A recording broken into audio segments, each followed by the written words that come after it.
What's up everybody, it's everyone's favorite terrorist Hansen here, and today I've got something a bit different for all of you. You see, Paradox Interactive gave me early access to Hearts of Iron 5 under the codename Spirits of Steel, and today I figured I might as well break my NDA and show you all what Paradox has been cooking up in the background. Now, as you can probably tell, this is a very early access build. First off, you might notice that the music is just shitty and loops over and over again, and it's also loud as fuck and there's no options button, so I can't really turn it off. And I also fucked up the recording, so I can't really turn it down in post either. So I may or may not be playing this with my headphones off so that I can actually think while I'm speaking. But besides that, you might notice the graphics are a bit more rudimentary than usual. But we haven't gotten in the game, so let's get it. Ow. That's loud. Fuck. So we have basically every country you could ever think of, you know, playable right at the start. But for this showcase, I figure we might as well go with the German Reich. Everyone loves Germany. Let's do the historically accurate AI and let's start this game. Now, a little warning for this next part of the video. The music's gonna get loud as fuck because it's satanic and I could not manually turn it down. I had it set to -6 at OBS. It is still loud as fuck. Now, the graphics are a bit more rudimentary than I'm sure a lot of you are probably used to. This is because for this game, Paradox wants to go for the feel of older titles like Darkest Hour. Now, to move around the camera, you do need to press the W, A, S, and D keys, and you might notice that in the recording, the top of the screen is a bit cropped. Now, that is because, first off, you can't pause the game. That's pretty cool. But the reason it's cropped is because, as this is an early access, I can't really, don't really have any resolution control, so, you know, that's something they've got to fix eventually. Now, you might also notice that we have our political power, Army XP, our factories, our stability, and our money. Money is very important now, as it is what lets us train our divisions. You see, we just trained 2 of them for 40 million. Can we train any more? I don't think we can. So, I'm pretty sure you're all wondering, Hansen. We capped at our divisions apparently, so you're probably all wondering, Hansen, how do we make our country great? I think we need to build factories, but I don't know how. So, oh shit, civil war in Spain, let's support the nationalists. Now, I don't know how to build factories in this build of Hearts of Iron. But I've just declared war on Austria, so hopefully we can take... Holy shit, what the fuck? They're so good! Alright, so immediately something I'm noticing is that this seems to be a more turn-based solution for Hearts of Iron. You can only go 1 tile at a time, and you need to right click for everything you want to do, which might not be the most intuitive thing. You also can't drag and drop your units. You can't like drag and hold, so, you know, they've got to definitely overhaul combat. But I'm thinking for Hoi 5, you know, since we have money, and since there's more of an emphasis on, like, the economy side of things. Oh, Austria just surrendered, and we just, yeah, it's pretty good. That's pretty good. Do our units regenerate? Okay, so that's a pretty good feature that wasn't in Hoi 4. Instead of us having to manually build equipment and shit, our units just sort of like auto-regenerate. Now, some of you hardcore Hoi players might think that this is a bit of a rudimentary solution. I think this is just fine, you know? From Hoi 4, 100%, is the fact that you actually had to train your units, and you actually had to build equipment. I think that's an awful game mechanic, which is why, not having to do that really is something that I'm very thankful for. Why doesn't it deselect the fucking unit? Okay, so that's something you might want to fix. You can't deselect your unit until you've made a move with it. Now, I don't really think that's an intuitive game decision, but, you know, Paradox knows best, and we're celebrating a national holiday. Hooray! How do I build more? In the construction menu, okay, so we need to press the button 4 for the construction menu. Oh, that's pretty cool. And how do I...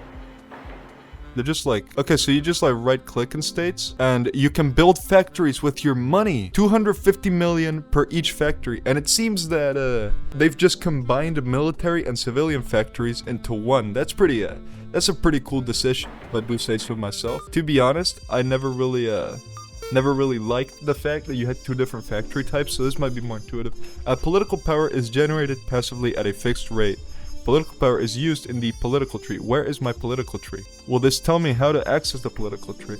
Okay, so number 2 shows us the capitals. Number 3 on the keyboard shows us our factions. Number 4 is the build screen. 5 doesn't do anything. Nothing does anything. Tab doesn't do any. Oh, that's cap locks. Tabs doesn't do anything. I'm gonna be honest, guys. I don't think this game has a very well thought out thing. How the fuck do I find how to do my focuses? Alright, so I found it, guys. What you're meant to do is you're meant to The United Kingdom just declared war on Iraq. It's July 30th. I don't think that's very historical. But to access your political tree and actually use your political power, you need to press the space bar. And we're gonna do a remilitarize the Rhineland. We're gonna do...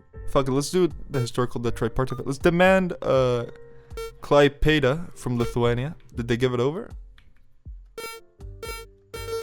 I don't know, but we can train like 2 more divisions. Oh, now our faction got bigger. So if I press 3 on the keyboard, we can see that now the axis has Germany, Italy, and the Japanese on them. Holy shit, Iraq is getting fucked on right now. Would not like to be Iraq. Oh, but they have taken Israel though. That's kind of controversial. Anyways, if we go back to our political faction, it seems like you kind of just get to do everything. Can we do the Munich agreement? We did it. Czechoslovakia is offering 6 regions. Except, okay, so that's better than in base game Hoi 4, you know? You kind of just, in this version, you get to kind of just get the land for free.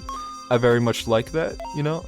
That's definitely an improvement we're seeing with Hoi 5. Now, I will say though, the graphics do kind of make it look a bit goofy, because Czechoslovakia now looks like it has a weird deformed wiener, but hey, again, this is early access. This is running on a new engine called the Clausewitz engine. Alright, so yeah, it's probably gonna get better. Let's liberate Slovakia. Can we do that? No, we need to kill Czechoslovakia first. Okay, so what we're gonna do is just like real life. We're just gonna declare war. See what happens. What? No, I want my divisions to both attack that one. You go from behind. Oh, they've just surrendered to me. Okay, so it doesn't really matter. Let's liberate Slovakia. Let's do the Vienna Accords and the Treaty of Craiova. Let's do Molotov-Ribbentrop Pact. Oh no, we need to kill Poland to do Molotov-Ribbentrop. Okay. What the fuck did I do? Okay, so A lets us go into our technology tree. Carpathia Ukraine has accepted independence. Let's do that. Slovakia, let's let them be.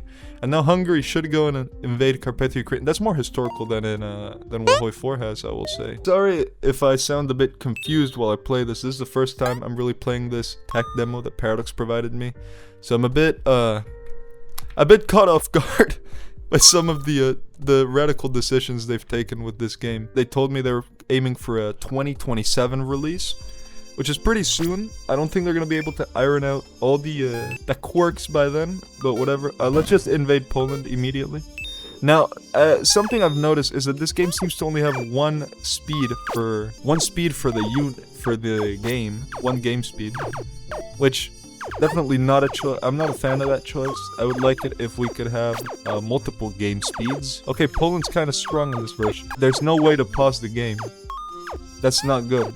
That is not good. But we've just, I think, encircled a Polish unit. I don't want to talk too much shit about this game though, because I can definitely see the passion in it. I can definitely see the concept, the idea of Hearts of Iron 5 in here. I'm not really sure how you're meant to win wars since they've removed the frontline system.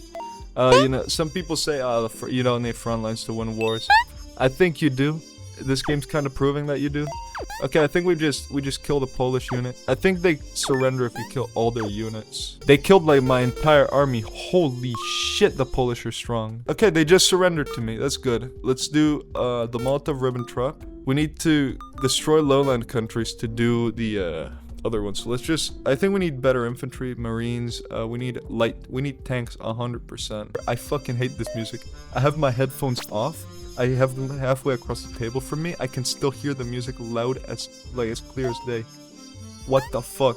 Okay, Paradox definitely needs to add a volume slider, because that's like, it's a bit unacceptable. Oh, a large mineral deposit was, oh fuck yeah, we got a lot of minerals. That's gonna be good for the economy. Why is Hungary and Romania at war with the Soviets? Am I at war with the Soviets? I don't think so. I shouldn't be. Yeah, I'm not at war with the Soviets. Why the fuck were they at war with the Soviets though? That's kind of fucked up, bro. But we're only at war with Netherlands though, so that should be an easy dub. What the fuck? They just naval invaded. That's an advanced tactic. They're sending their units from all across the world from the colonies. Oh shit. So I think that should be How is Luxembourg this strong? They're not this strong in Hoi. What the fuck?